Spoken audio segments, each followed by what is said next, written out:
So, hello guys! Welcome back again sa aking channel sa JL Naka Vlog. My name is Alden. Ito ang Tactical Merchandiser Vlog at buhay sa Amerika, no?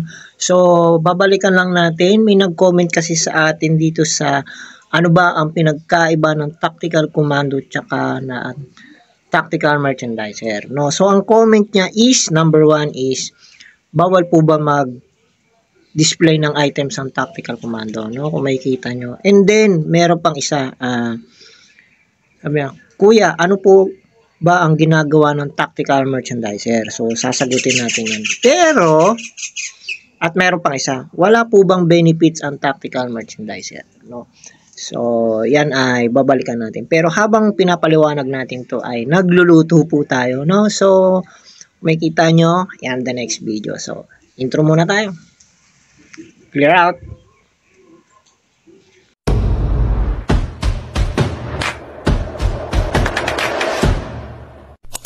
So, yun nga, dun nga sa last vlog natin before or last year, no, ano ba ang pagkakaiba ng Tactical Commando at Tactical Merchandiser? Yan, no? So, sasagutin natin yan. Ang sinabi ko dati, di ba, is, wala po, parehas lang po ang Tactical Commando at Tactical Merchandiser. There isa lang din po ang trabaho niyan, roving po pero visit. Tama, visit na kailangan ng letter. So, doon naman tayo sa nag-comment, no? So, bawal po ba mag-display ang Tactical Commando? Depende po. Bakit?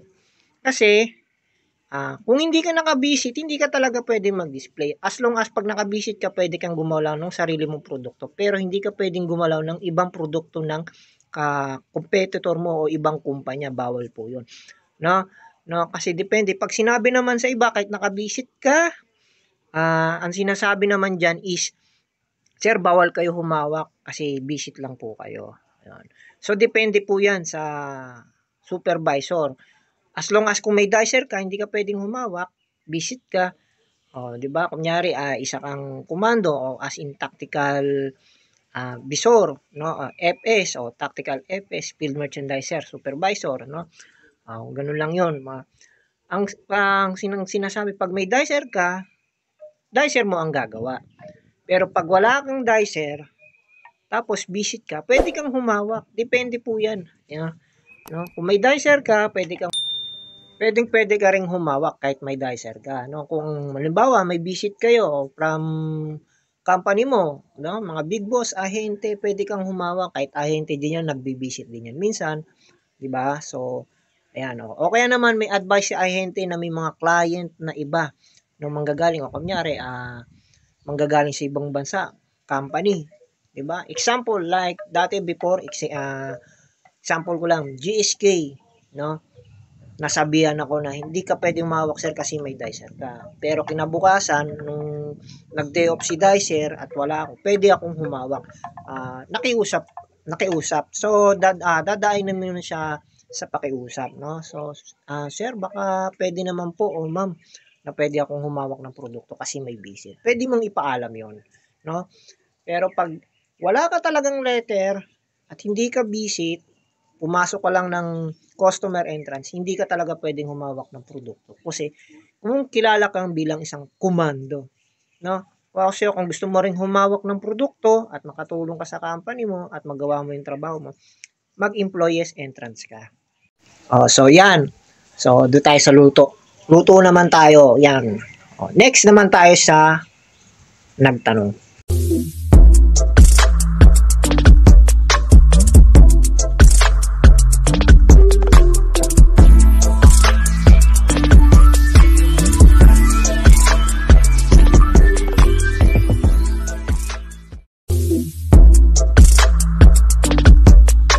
Nagluluto ko, no? Ngayon, ito yung next na tanong. So, kung makikita mo, ito siya. So, ang tanong niya is, wala po bang benefits ang Tactical Merchandiser? So, Tactical Dicer, no? Yan. So, sa akin, sagot ko dyan is, depende. Bakit? Kasi bakit, pag sinabi mong benefits, meron na kasi tayong 3 basic pagdating dyan sa Pilipinas na benefits, no? So, siguro isa na yung SSS, PhilHealth, tsaka Pag-ibig, no? Tatlo yan, no? Yung tatlong yan. So, yan yung po yung pinaka-benefits na. No, kung sinasabi nyo magkakaroon kayo ng insurance, depende po yan, no? Meron kasi sa ibang company na payag ba kayo na ganito kaltasan para sa insurance nyo, para may babalik naman din. Parang anong nangyari is may nasisave kayo, tapos just in case nagkaroon ng problema, sumbako, o na-aksidente kayo o nangyari sa inyo, sumbako lang din ulit, paulit-ulit. Meron kayong benefits, pero depende po yan sa company. Hindi po lahat ng company ay meron yan.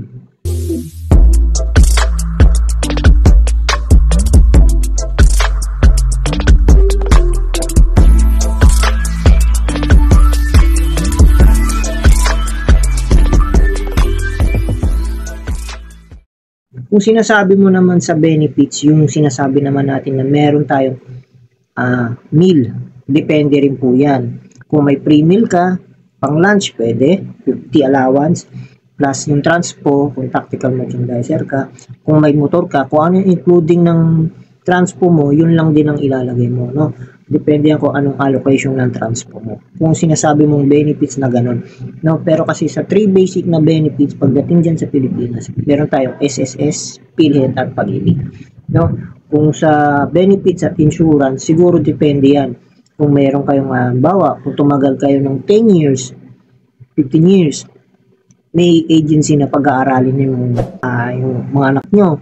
No, pag-aaralin kayo. Kung matagal ka na talaga sa agency, unlike na katulad sa dati kong company, no? So, dati po ako sa Akabar, yan. Meron kasi daw na pinag-aral daw si Akabar dahil yung mga matatagal na employee, yun po. Depende yan sa percentage na ibibigay.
Ito.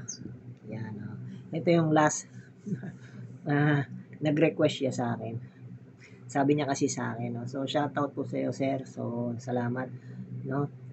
Kasi hindi ko na po mapakinggan ng maayos kung ganyang kalakas ang tugtog ng background mo. Ngayon, syempre sa akin pandinig, minsan natabunan na ng music background ko yung sinasabi ko. Minsan hindi na marinig. Okay. So, salamat po sa iyo, sir. Yan. So, yun yung tatlong comment sa akin dun sa video na to. No? Yan. Diba? So, yung isa is, wala po bang benefits ang tactical? Yung isa naman, bakit po bawal mag-display ang tactical commando o ng items? Diba? Yung isa naman is, kuya, ano po ba yung ginagawa ng isang tactical merchandiser? No?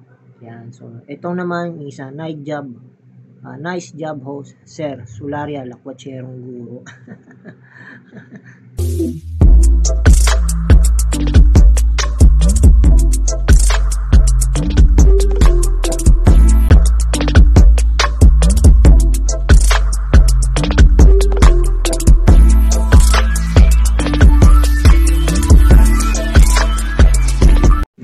At isa rin po kay Sir Dabu Namoka.